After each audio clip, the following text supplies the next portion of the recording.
जो एनसीईआरटी ने मराठा साम्राज्य का नक्शा जो हटाया है उसके बारे में आप क्या कहना चाहोगे? देखिए, हम किसान हैं और क्षत्रिय वर्ग से हम आते हैं जी। लगातार हम पूरे राष्ट्र में घूम करके मतलब किसानों की भी बात करते हैं, मराठाओं की भी बात करते हैं। जिस प्रकार से मराठों का शौर्य गाया जाता था, बताया जाता था कि मराठों का राज अटक से कटक तक हुआ है, ये बात कोई किसी से छुपी हुई नहीं है। और जिस प्रकार एनसीआर का जो शब्द आया है, मैं तो कहता हूं कि एक महाराष्ट्र से नहीं हटाया जाना चाहिए कि ये पूरे राष्ट्र के 8वीं की किताबों में लागू होना चाहिए, जिससे कि ये पता लगे कि भारत के वीर कितने अच्छे थे और कैसे कैसे उन मराठों में योद्धा हुआ करते थे।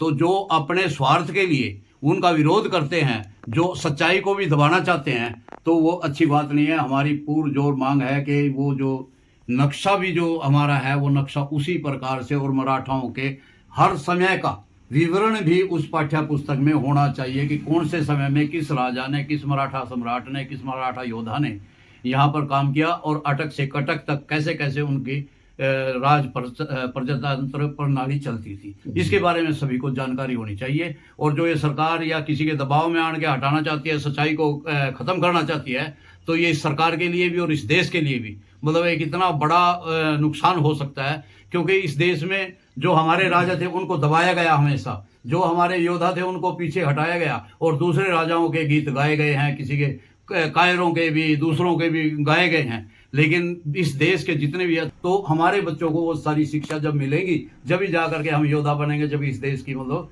प्रगति होगी, ये देश विश्व गुरु बन सकता है। बिल्कुल, बहुत बहुत धन्यवाद हरियाणा के बुजुर्गों का। इन्होंने अपने मराठा साम्राज्य, हिंदवी स्वराज्य और इस देश के ओरिजिनल इतिहास के पक्ष में अपने विचार रखे हैं। इनका कहना है कि एनसीईआरटी दोबारा से पाठ्यक्रम की पुस्तक में यह साम्राज्य का नक्शा दोबारा से स्थापित करे। हम इसका विरोध करते हैं, पुरजोर विरोध करते हैं और हरियाणा सरकार से, केंद्र सरकार से इस बात की मांग भी करते हैं कि ये दोबारा पुस्तक में लागू हो।